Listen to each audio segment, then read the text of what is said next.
Hello, welcome back to my channel. J'espère que tout le monde va bien. Ok, 2 minutes pour admirer à quel point je slay avec cette coupe. Clairement, c'est l'automne. Donc on va vite attacher ça. J'espère que vous avez admiré. Ceux qui me suivent sur Instagram, vous allez voir les photos.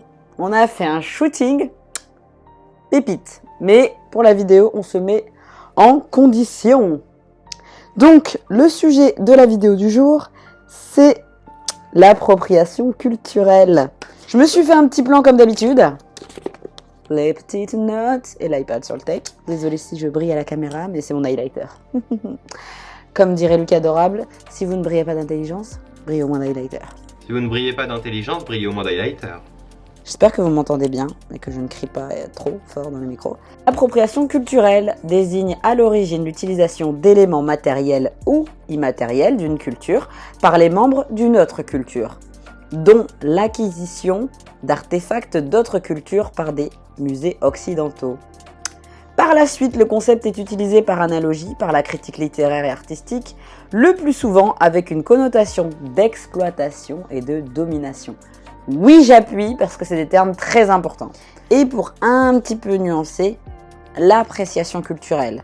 Parce que c'est vraiment un terme qui se rapproche, mais la nuance, elle est très légère. L'appréciation sous-entend qu'il y a un échange égalitaire de pouvoir et de culture qui est reconnu par les deux parties et dans le respect. En gros, vous avez l'appropriation où vous vous sentez au-dessus en tant que blanc, les 3/4 du temps, et vous allez prendre quelque chose d'une culture qui est considérée comme inférieure à vous, et là, il y a le dominant-dominé. L'appréciation, c'est de l'échange, c'est de l'égalité, et c'est quelque chose de commun, donnant-donnant. Donc, pour illustrer, on va commencer par la culture que je connais le mieux, la culture afro. Alors, j'ai voulu prendre un exemple très très parlant, j'en ai pris 2. Les tresses de braids, que je suis en train de porter fièrement aujourd'hui, et tous les autres jours de l'année, mais quand même. Et je vais vous parler aussi du wax. Petit cours historique, c'est cadeau, c'est pour moi. Comme d'habitude, tous les liens sont dans la barre d'infos de ce que j'ai consulté, les articles, etc. Vous le savez déjà, mais je le redis parce que parfois on me pose des questions et je me dis, mais je l'ai mis dans la barre d'infos. Les tresses, bon déjà, historiquement, c'est compliqué de le dater, mais de ce que j'ai pu retrouver, on est quand même sur quelque chose qui date de l'Égypte antique, à peu près, voire avant parce qu'il y avait des statues, tout ce qui est Mésopotamie, etc. Donc début de la civilisation, en tout cas reconnue en Afrique, etc. Avec des tresses, et sinon Égypte antique. Et on est déjà sur de la coiffure protectrice, et on est également sur une manière de marquer son rang social, son ethnie. Donc il y a un poids, il y a une importance. Ensuite, la culture africaine, puis l'esclavage oblige. Ça s'est déporté dans tous les endroits du monde qui ont été colonisés. Vous allez retrouver des personnes qui ont ces coiffures protectrices, qui ont ces tresses. Et là, à ce moment-là, c'est encore une fois encore plus présent, une marque identitaire, comme l'afro. C'est exactement le même concept. Et les personnes vont se battre. Et on se retrouve dans les années, justement, avec le mouvement afro qui est très développé avec Black Panther, Martin Luther King, bon, j'en ai déjà parlé, où à un moment donné, c'était la ségrégation très importante et on sort de ce système où le noir n'est pas inférieur au blanc et le noir a sa culture. Le noir s'est fait voler, le noir, voilà, l'histoire a montré que. Donc c'est quelque chose de très marquant en termes d'identité. Ça signifie que vous avez tenté de nous voler beaucoup de choses, mais ça, vous ne nous le prendrez pas. Ça, c'est nous, ça, c'est notre identité, c'est à nous. Tout le mouvement hip-hop des années 80, 90, au niveau du Bronx, de tous ces endroits où on les a mis dans des ghettos, les Noirs ensemble, parce qu'il y a toute cette flopée de stéréotypes qui arrivait dans la foulée, le fait que les Noirs qui s'habillent avec des baggies, qui ont des locks, qui ont des tresses, qui ont des durags. Donc les durags, je vais vous mettre des images comme d'habitude, mais c'est clairement ce que 50 Cent arbore en permanence quand les mecs ils veulent garder leur waves en dessous. Enfin, toute cette culture afro, les grosses créoles, vous voyez les grosses boucles, il y a un combat derrière. C'est aussi toute la discrimination que ces personnes ont portée sur leurs épaules, au final elles l'ont portée sur leurs cheveux. Et c'est là où c'est important de se rendre compte que c'est pas juste une coiffure quand vous vous faites des tresses, c'est toute l'histoire qu'il y a derrière, pardon. Moi, je peux pas l'oublier parce que je suis noire. Je le sais tous les jours que je suis noire, que je mette des tresses ou que je mette pas des tresses, on va me le dire. Je le vois dans le miroir, je ne l'oublierai jamais. Prendre que la partie positive, je mets bien des guillemets, c'est vraiment se dire ça c'est cool. je vais le prendre. Et là, on est dans de l'appropriation. L'appréciation, c'est ok, t'aimes bien les tresses, mais est-ce que tu t'es renseigné derrière? Est-ce que tu connais la culture? Est-ce que tu as des amis qui sont de cette culture? Et tu pourrais avoir personne, mais en tout cas, y porter autre chose que juste je le prends parce que c'est à la mode, parce que c'est stylé. Parce que le problème de l'appropriation, c'est que c'est souvent, comme le dit la définition, en lien avec de la mode, avec un effet de dominant. C'est-à-dire que demain, un sari qui est indien, je vais mettre ça demain parce que c'est la mode, parce que je l'ai vu sur les podiums, à la télé, une influenceuse, etc. C'est de l'appropriation culturelle. Vous voyez? C'est vraiment ça, c'est très infime parfois. Et ça se retrouve dans tellement de domaines. Le wax, c'est quelque chose qui est très fièrement arboré par la culture afro et la population afro. Mais est-ce que déjà, vous savez, majoritairement, ce sont des blancs qui ont développé le wax, ce sont des blancs qui l'exportent. Et je vais vous dire de quel pays? Les Pays-Bas! Oui, c'est la Hollande, le premier pays créateur de wax au monde. Aujourd'hui, mais quand je l'ai appris la première fois, je me suis dit, non, c'est une blague. Donc là, moi, je suis trop fière avec mon pagne. Et en fait, c'est pas de chez nous. Et c'est vrai que c'est assez perturbant. C'est depuis le 19e siècle quand même. Hein. C'est pas depuis hier. Hein. Et l'entreprise la plus connue est la marque hollandaise, la Wilsco. À l'écran, je réécrirai au montage si je l'ai bien dit. C'est depuis quand même le 19e siècle. C'est les premiers. Donc au final, le Made in Africa, on n'y est pas du tout. Quand on arbore des pagnes, des boubous, ben, les 3/4 du temps, ça vient de là-bas. Mais je trouve ça... c'est fou parce qu'au final, quelque chose qui a été approprié et où l'Afrique, voilà, c'est quelque chose qui est significatif de l'Afrique, c'est même pas africain. Pour dire jusqu'où ça a été la colonisation, quoi. Et c'est tellement ancré pour le coup là dans les mœurs africaines que... je ne suis même pas sûre que les 3/4 des Africains sont au courant. Je ne parle pas que de là, par exemple, des tresses. Hein. Je vous parle aussi des tatouages, de la nourriture, des habits. Ça parle de plein de choses, mais je vous mettrai des exemples, etc. Parce que sinon, c'est beaucoup trop long. Et je vais faire exactement pareil là, avec la culture japonaise. Au niveau de la carpe koi. Je ne sais pas si vous connaissez ce type d'animal, mais sachez que là-bas, cette tradition, elle est censée porter chance au foyer et insuffler un exemple de courage aux futures générations. Pendant cette journée, les enfants prennent des bains d'iris pour perpétuer l'esprit chevaleresque du paternel et peuvent parfois boire du saké. Pour vous dire à quel point c'est important. C'est un rite ancestral que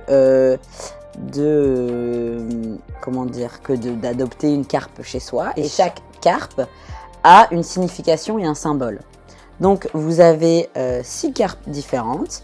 Vous voulez par exemple avoir de la longévité et de la santé dans votre foyer, vous allez adopter une chagoy. Vous voulez une quête de spiritualité, c'est une Utsurimono. De l'argent, une Yamabuki. L'honneur, une Tancho et Benigoy, l'amour passionnel. Et enfin la dernière pour porter bonheur, la Kujaku. Donc ça vous paraît un peu peut-être même inintéressant ce que je raconte, mais ça ne l'est pas. Parce que, un exemple d'appropriation culturelle, les tatouages en carpe koi. Il y a une signification. En fait, le tatouage déjà, il rappelle du courage, de la persévérance, l'ambition, la ténacité, la volonté, etc., etc. Et ça, c'est pareil, c'est représentatif suivant les couleurs que vous utilisez, suivant la carpe que vous utilisez, c'est représentatif de la culture nippone. Donc, il y a un passif derrière par rapport, pareil, au rang social, à ce que vous avez pu faire dans vos classes au niveau de votre combat en tant qu'homme, etc. Donc, pareil, il y a une grosse histoire derrière au niveau de la culture. Et ce qui me tue, c'est de voir des Blancs se faire des carpes. Ils n'ont jamais été au Japon de leur vie. Enfin, vous voyez, et vous pouvez être admiratif, mais pareil, il faut que ça soit plus qu'une mode, ok? Un peu comme, les années 2000, paix à votre âme, tous ceux qui ont des tribales dans le dos, tous ceux qui ont des signes écrits en mandarin, en chinois, etc., alors qu'ils ne savaient même pas ce que ça voulait dire, il était écrit chance, bonheur, je sais pas quoi. Il faut que ça aille plus loin, parce qu'à un moment donné, là, c'est de l'appropriation quand il y a juste moi, ça va dans mon sens. Il n'y a pas le retour, il n'y a pas l'échange, il n'y a pas je vais me renseigner, etc., etc. Si vous voulez vous porter chance, faites-vous un trèfle à 4 feuilles. Sorry. C'est important de savoir ce qu'il y a derrière, encore une fois. Non pas que c'est interdit, parce que sinon on va partir du principe que vous êtes alsacien, vous devez manger de la choucroute et vous devez rester dans votre... C'est pas ça ce qu'on demande. Ce qu'on demande, encore une fois, c'est d'aller plus loin. Parce que ça peut être joli, ça peut être sympa, mais il faut penser à tout ce qu'il y a derrière. Il y a des gens qui, des fois, se battent pour arborer les choses que vous allez prendre parce que vous trouvez ça beau. Juste ça. De vous dire, j'ai envie de me faire une carpe alors que il y a beaucoup de personnes au Japon qui ne peuvent pas parce que c'est mal vu d'être tatoué. Comme le tatouage était significatif d'être une mauvaise personne et d'appartenir à une mauvaise classe de la société, c'était les yakuza, donc la mafia japonaise, qui étaient bien souvent tatoués, tout le dos, etc. Et chaque tatouage représente quelque chose. Parfois, c'est le nombre d'agressions, de meurtres et tout ce qu'il y a. Enfin, vous connaissez, vous avez déjà vu des séries. Et encore une fois, arborer ça tranquillement, fièrement, alors que derrière, il y a des personnes qui sont peut-être mortes, il y a des personnes qui sont peut-être parties en prison à l'époque avec les régimes. Enfin, être une personne non asiatique tatouée là-bas ou une personne blanche asiatique tatouée, c'est pas le même quotidien. Être une personne blanche avec des tresses, c'est pas le même quotidien qu'une personne noire avec des tresses. Et on peut continuer très très longtemps avec cette liste parce qu'on ne vit pas les mêmes réalités, les mêmes discriminations. Maintenant, on va repartir de l'autre côté, si ce n'est. Si on part du Japon, c'est plutôt proche de chez eux. Mais on va aller dans tout ce qui est l'Amérique actuelle, qui anciennement, la culture amérindienne. Les Indiens d'Amérique, les autochtones. Il y a plusieurs noms, mais vous voyez de quelle culture on parle. Eh bien, je pense que vous avez tous déjà vu Coachella, le grand festival de musique, et je pense que vous avez déjà vu ce type de déguisement, même si je n'aime pas ce terme, c'est une coiffe amérindienne. Et la coiffe amérindienne, pour la petite minute d'histoire, de nombreux peuples amérindiens ont utilisé des coiffes en plumes. Notamment, c'est d'aigle. Voilà, parce que c'est un animal qui représente son territoire, anciennement. Et si vous voulez, les plumes, elles avaient en outre des vertus magico-médicales, ce qui donnait à cette coiffure une importance accrue. Chaque tribu avait son propre modèle de coiffure avec sa propre méthode pour les confectionner. Elle pouvait leur attribuer un rôle culturel différent. Et si vous voulez, en fait, suivant la culture, l'ethnie, l'animal utilisé, la couleur, la façon de le faire, vous vous retrouviez encore une fois dans différents rangs sociaux, dans différents enjeux. Et encore une fois, il y a une histoire. Alors pour le coup, la culture amérindienne est très sombre. On le sait, il y a eu des massacres sur la culture amérindienne. Encore une fois, avec une histoire de colonisation. De toute façon, on est toujours sur le même procédé. Le blanc est venu sur un territoire, il a colonisé, il a tué la moitié de la population, les autres ils sont réduits en esclavage, et on en arrive maintenant. Et c'est tout le temps, tous les peuples dont je vais vous parler, on est toujours sur la même chose. C'est pour ça que l'identité et le symbole est encore plus important, parce que ce sont des peuples opprimés dont je vous parle, en tout cas qui ont été opprimés. Et qui vous l'avez dans la culture maya, donc vous le retrouvez aussi dans l'Amérique latine, vous le retrouvez dans plusieurs types. Donc c'est quelque chose de très culturel, et de savoir que c'est utilisé comme déguisement, ça fait référence à des vidéos précédentes, les cultures ne sont en aucun cas des déguisements. Les coiffes, les tenues, des choses qui sont traditionnelles ne doivent être en aucun cas arborées comme déguisement. Et ça, je vous le fais encore une fois savoir, et je tombe bien parce qu'on est dans la période bientôt d'Halloween, mais se déguiser, c'est normalement un costume. Un costume, j'en sais rien, mais on se déguise en sorcière, on se déguise en citrouille, on se déguise en ce que vous voulez, en vampire, mais on se déguise pas en boubou, on se déguise pas en africain, on se déguise pas en sari, on se déguise pas avec une coiffe amérindienne, parce que finalement vous bafouez une culture. Ça fait référence aux vidéos sur le blackface, ça fait référence à tout ça, le fait de se balader avec des noix de coco, etc. S'il y a des cultures qui l'utilisent, à quel moment c'est drôle? Vous voyez, on l'a tous fait, moi y compris, et puis même à l'école, on nous l'a tous fait, au centre aéré, partout. Mais maintenant, on est des adultes, il est temps de savoir ce qu'on fait, ok. Et puis l'erreur est humaine, il n'y a pas de problème, je suis la première à le dire, je suis la première à l'avoir fait, on s'est tous fait avoir. Mais voilà, il n'est jamais trop tard pour réfléchir. Enfin, je vais aller dans la dernière culture. Alors, je ne sais pas si je peux dire la culture océanique, parce que c'est le dernier continent. On va aller en Nouvelle-Zélande. Évidemment, on va parler de la culture maori. Le nom du tatouage maori s'appelle le tamoko. C'est un tatouage traditionnel permanent des Maoris de Nouvelle-Zélande et des îles Cook. Le tatouage maori présente des caractéristiques spécifiques, et notamment le recours aux incisions profondes et aux motifs spiralés. Le tatouage facial, spectaculaire et caractéristique, a failli disparaître après l'arrivée des Européens. Toc toc toc. coucou, c'est nous. C'est qui? La colonisation. Mais il connaît depuis les années 70-80 une renaissance, tant chez les hommes que chez les femmes, pour lesquels il reste traditionnellement limité au menton, aux lèvres. À l'origine, une pratique qui pouvait dériver de rituels de deuil pratiqués chez les femmes. Anya Mahuta, c'est la ministre maori des Affaires étrangères de Nouvelle-Zélande depuis 2020. Eh ben, elle a le tatouage au niveau du menton. Donc, quand vous avez envie, parce que vous trouvez ça beau d'aller vous faire un tatouage maori, alors que, suivant le sens, comment il est placé, la taille, etc., ça représente votre ethnie. Pour une femme, si vous êtes en deuil, si vous avez perdu quelqu'un, bah encore une fois, finalement, la signification, elle est biaisée. On retrouve aussi ça, alors là, je prends des exemples qui me viennent en tête, mais au niveau de la nourriture, je l'ai vu encore une fois il y a pas longtemps. C'était un restaurant à Paris. Et en fait, le chef, il avait trouvé ça judicieux d'appeler le nom de ses plats, le nom de ses cocktails, etc., par des prénoms typiques d'une région du monde. Hein, vous me voyez venir? Vous la sentez arriver, l'appropriation? Et, wow, si ce n'est même du racisme, vous aviez très simplement, par exemple, je crois que c'est Chic-Chac ou Ping-Pong, enfin vraiment, on est bien là, on est dans le stéréotype, racisme, plus. Lui, il avait tout dépassé. Et dedans, il y avait, je ne sais plus quelle épice, enfin, des trucs aberrants. Encore une fois, les intentions. Quand les intentions, elles sont dans du commercial, dans je me prends de l'argent, dans je mets ça à la mode, quand les intentions, c'est que dans votre intérêt et qu'il n'y a pas une histoire d'échange et qu'à la limite, la personne concernée, elle n'est même pas au courant, là, on est sur de l'appropriation. Quand Versace, quand Gucci, ils vous sortent des imprimés, soit wax, soit type animalier, soit type d'une couturière africaine, mais on va pas la citer, on va juste prendre ses œuvres et on va les mettre sur la place publique. Et donc, les mannequins, on va leur mettre des tresses et puis du coup, on va faire comprendre que on va leur mettre des bantu nuts, des coiffures typiques africaines et puis on va mettre ça sur le devant de la scène. Tout le monde va vouloir faire ça, ou Kim Kardashian, la reine de l'appropriation culturelle. De toute façon, toute la famille Kardashian-Jenner, c'est les pros.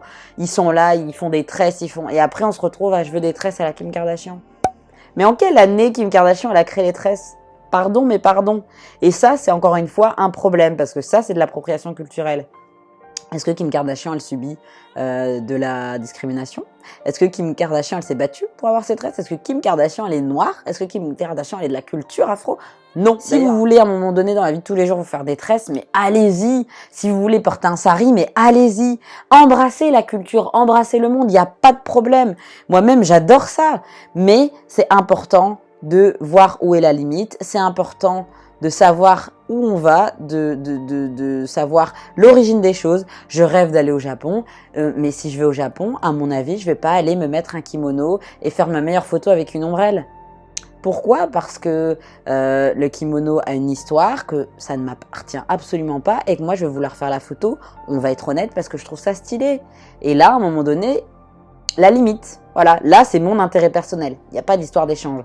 Par contre, aller dans un temple, aller me renseigner, aller rencontrer des locaux, là, il y a un truc intéressant. Dans les commentaires, n'hésitez pas à me noter si vous avez des questions, peut-être sur l'appropriation, l'appréciation, des questions sur est-ce que si je fais ça, c'est de l'appropriation? N'hésitez pas, parce que ça fera partager aussi aux autres personnes qui regarderont cette vidéo. N'hésitez pas aussi à citer des choses que vous auriez aimé voir dans la vidéo. N'hésitez pas à proposer d'autres thèmes. Comme d'habitude, je suis à la dispo, j'adore. Bon, je suis pas à la dispo comme ça, mais ça me fait plaisir en tout cas de vous répondre, d'échanger avec vous. Je suis hyper active aussi sur TikTok, sur Instagram. De toute façon, si vous voyez pas mes réseaux, c'est que vous êtes aveugle. Je les mets partout et je vais continuer jusqu'à... En tout cas, je vous souhaite une belle journée, une belle soirée, un bon midi, peu importe le moment où vous regardez. J'espère que vous vous êtes posé, que vous avez pris de quoi apprécier cette vidéo. Je vous fais d'énormes bisous, portez-vous bien et à samedi prochain.